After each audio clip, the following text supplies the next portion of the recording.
Mesdames et messieurs, chers amis entrepreneurs, l'Union patronale du Var organise pour la première fois, en présentation digitale, cette manifestation Covid-19 oblige du Top 500. Pour autant, les résultats présentés sont ceux qui ne tiennent pas compte de cette pandémie puisque ce sont les résultats de 2019. Toutes les entreprises ont bien sûr du mal à se sortir de cette crise sanitaire qu'est la crise du Covid-19. Maintenant, on leur a donné malgré tout, avec cette présentation des Top 500, un espoir et on essaye de maintenir cet espoir parce que l'Union patronale du Var a soutenu dès le mois de mars toutes les entreprises à travers leurs services.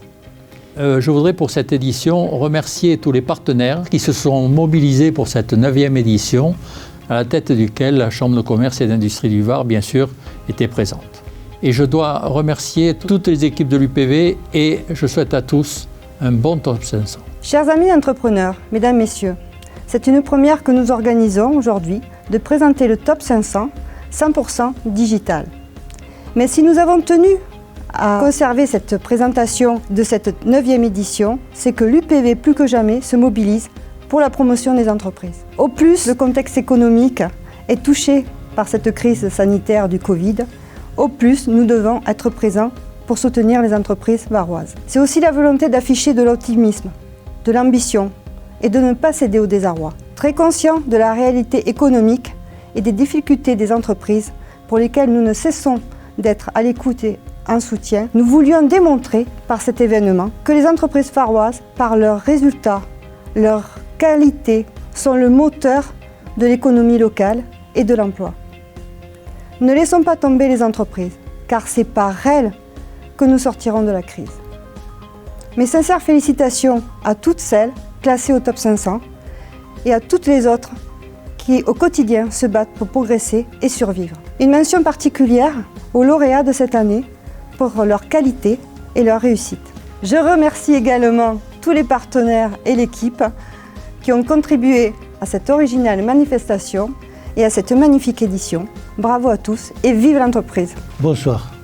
La Chambre de commerce et d'industrie du Var est heureuse, aux côtés de l'Union patronale du Var, de vous distinguer, vous, chef d'entreprise méritant, pour votre engagement, votre dynamisme, pour créer de l'activité dans notre département. La Chambre de commerce et d'industrie du Var vous accompagne au quotidien, vous, 61 000 entreprises de ce département. Encouragez les forces vives de ce département, orientez les projecteurs vers des réussites entrepreneuriales. Cela fait partie de notre mission, mais c'est aussi une passion, un plaisir pour nous. Cela prend encore plus de force et de sens quand le contexte global est difficile comme actuellement. Après cette crise inédite, viendra le temps de la relance. Ainsi va la vie d'entreprise. Après le mauvais moment, arrive le bon moment. Après la pluie vient le beau temps, dit-on. Et c'est toute la ténacité d'un dirigeant de ne jamais se décourager, en gardant à l'œil l'objectif de la réussite, de la conquête, de nouveaux marchés, de la création d'emplois. C'est pour le plaisir et la fierté de célébrer ce dynamisme que la Chambre de commerce et d'industrie du Var est fière d'organiser encore ce soir cette remise du Top 500.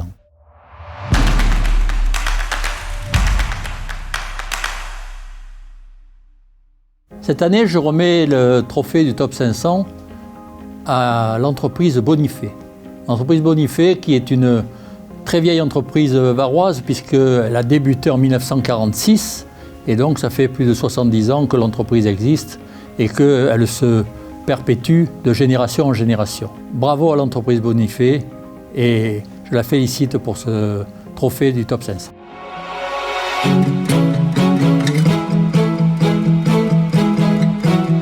Je suis André-Jean Bonifay, président de la société Bonifay.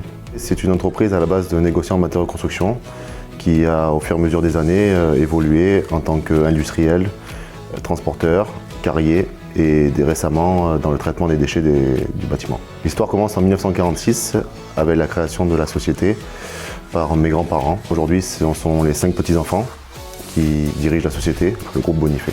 Les secteurs d'activité de la société sont basés autour du bâtiment, dans la vente de matériaux de construction, dans l'aménagement intérieur et extérieur, la piscine et comme je vous disais aussi tout ce qui est déchets. Nous sommes principalement dans le Var, où nous comptons 13 points de vente. Depuis les années 2015, nous sommes dans les Hautes-Alpes. Aujourd'hui, la société Bonifay, c'est plus de 350 collaborateurs, 14 points de vente, une carrière, 4 usines, plusieurs centres de collecte et une société de transport. En termes de chiffre d'affaires, nous sommes autour des 60 millions d'euros Les valeurs de la société restent notre autonomie, les valeurs familiales et la proximité que nous pouvons avoir avec nos différents collaborateurs et clients. Nous faisons évoluer la société toujours en maintenant nos 3 grands secteurs d'activité qui restent le négoce, l'industrie et le transport. Aujourd'hui, bien sûr, nous pensons à une expansion hors du département car nous avons un fort maillage sur le département varois.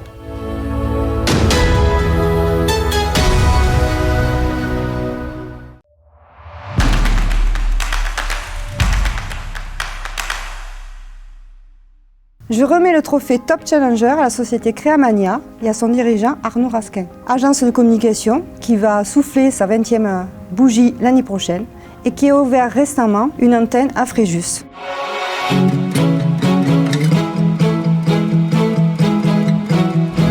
Arnaud Rasquin, gérant de la société Créamania Communication.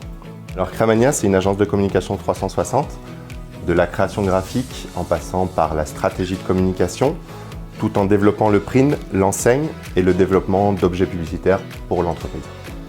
L'histoire de la société, elle a été créée en 2001. J'avais 19 ans, sorti de Dom Bosco, art graphique. Secteurs d'activité sont multiples, avec plusieurs pôles de compétences. On a le pôle donc création graphique, de la stratégie de com jusqu'à la création du logo. Derrière, on va proposer aux clients toute une déclinaison graphique sur du print, de l'objet publicitaire, de l'enseigne et en passant par le web et digital qui est d'actualité en ce moment. Sa situation géographique, elle est sur le pays de Fayence. Elle couvre en zone de chalandise du golfe de Saint-Tropez jusqu'à Cannes. Et dernièrement, nous avons ouvert une agence de proximité à Fréjus sur la communauté d'agglomération Estérel Côte d'Azur. Quelques chiffres sur Créamania, c'est une dizaine d'employés, 850 000 € de chiffre d'affaires et 2 agences. Les valeurs les plus importantes pour Créamania sont la réactivité, la flexibilité et la transparence vers le client. Le développement de Créamania, c'est un rapprochement avec Jean-Damien Ricobono pour monter la zone de chalandise de Créamania. Sur la partie mensuelle édition culturelle, c'est pourquoi pas une franchise. On ne s'interdit rien.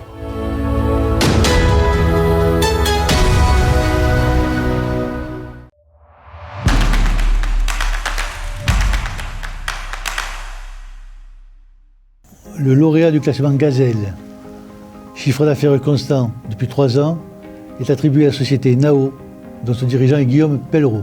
Nao s'est fait connaître grâce à son produit phare, la pergola bioclimatique, une success story qui pousse l'entreprise à embaucher et s'agrandir depuis 2010. Je suis Guillaume Pellereau, le gérant de la société Nao implantée à la Seine-sur-Mer. Nao, c'est, je dirais d'abord un site de vente en ligne de produits sur mesure, mais qui a vite bifurqué par de la conception, fabrication, assemblage de produits en aluminium sur mesure avec une grosse partie vente et pose sur la région PACA. Notre spécialité, la pergola bioclimatique, c'est un produit qu'on a créé il y a 5 ans. Nous, notre concept, c'est qu'on a conçu la pergola, on fait extruder nos propres profilés et on l'a fait grandir jusqu'à notre version 9 actuelle qui est pour nous parfaite. Nao, c'est 40 personnes, 10 millions d'euros de chiffre d'affaires, 12 poseurs au service des clients sur le terrain, un commercial terrain uniquement, le reste des commerciaux sédentaires spécialisés par pôle pour avoir une vraie réponse technique. Le trophée Top Gazelle, pour moi, c'est une belle reconnaissance. Une augmentation de chiffre d'affaires de 30% chaque année, on m'a toujours dit, oui, tu verras, tu ne pourras pas tout le temps le faire. 30% de 500 000 €, c'est bien, 30% de 5 millions, c'est plus compliqué. On a réussi à le faire. C'est super important pour moi de garder le contrôle de la croissance. Ça nous a permis de ne pas avoir d'emprunt, d'avoir une société super saine et de pouvoir se structurer, pour moi, de la bonne manière.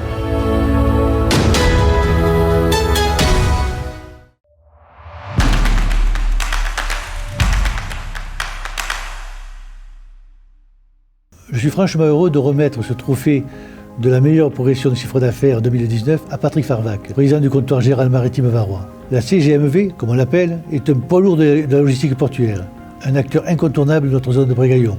La CGMV est capable de relever des challenges hors normes, comme le chantier d'extension en mer de Monaco, l'objet de ce record annuel. Et l'entreprise fêtera bientôt ses 20 ans de présence au bord de la rade de Toulon. Nous y serons tous ensemble. Je vous remercie.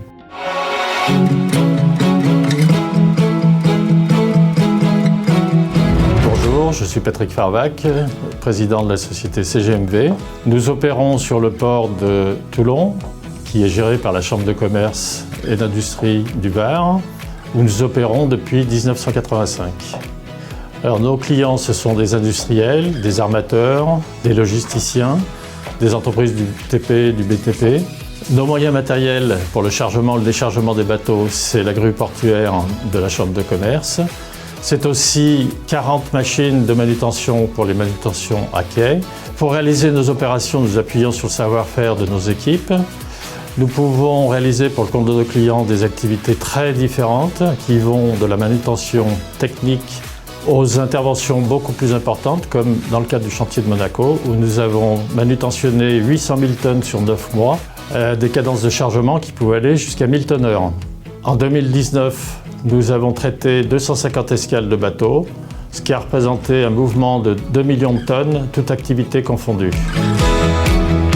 Je suis fier de recevoir ce trophée et je voudrais y associer bien évidemment l'équipe CGMV, mais aussi la Chambre de commerce avec son président Jacques Bianchi, son directeur exécutif Jérôme Giraud et ses équipes. J'y associe aussi la capitainerie, la douane, les agents, les transitaires, qui sont essentiels dans la réalisation de nos activités.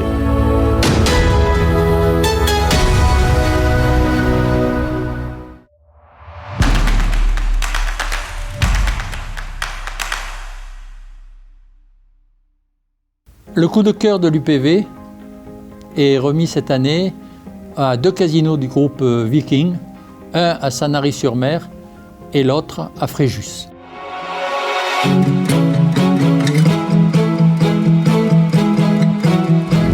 Gérald Russo, directeur du casino de Sanary. Thierry Zucolotto, je suis le directeur du casino de Fréjus. Donc le casino de Sanary a ouvert le 29 août 2018. C'est un casino qui se situe à Sanary-sur-Mer. C'est le dernier casino du Var. Donc on a le service jeu avec les machines à sous, les tables de jeu et de jeux électroniques. Un restaurant qu'on a mis en gérance aux établissements Godefroy. Nous avons une salle de spectacle aussi qui peut accueillir des séminaires et des spectacles. Alors le casino de Fréjus se situe sur Port Fréjus. Il a été ouvert le vendredi 13 2013. Nous avons une salle de jeu avec des machines à sous, des jeux traditionnels électroniques et un restaurant, un bar. Plusieurs choses nous démarquent de la concurrence. C'est au niveau du groupe, en fait, on a une très forte ADN et une culture client. Nous avons mis en place les enquêtes de satisfaction. En plus de ça, on a été le premier casino en 2020 à être certifié ISO 9001. Alors le casino de Sanary, c'est 45 employés qui travaillent au quotidien dans l'entreprise. En termes de chiffres, le casino de Sanary donne à l'année aux alentours de 8 millions d'euros entre l'État et la commune. Au casino de Fréjus, nous accueillons à peu près 140 000 clients à l'année avec un effectif de 42 personnes. Il faut savoir qu'on a un chiffre d'affaires aux alentours de 12 millions au niveau du chiffre d'affaires machine à sous. Nous continuons, malgré tout ce qui se passe, à être positifs. Nous sommes présents et nous continuons notre travail en investissant et en essayant de donner le maximum de plaisir à notre clientèle.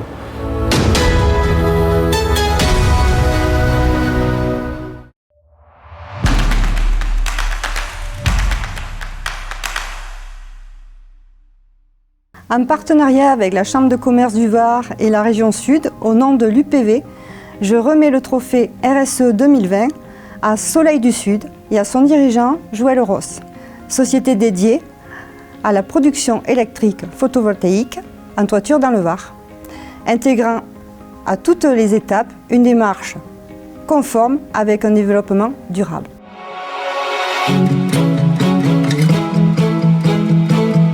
Je m'appelle Joël Ross, je suis le président créateur du groupe Soleil du Sud, qui est un producteur d'électricité photovoltaïque.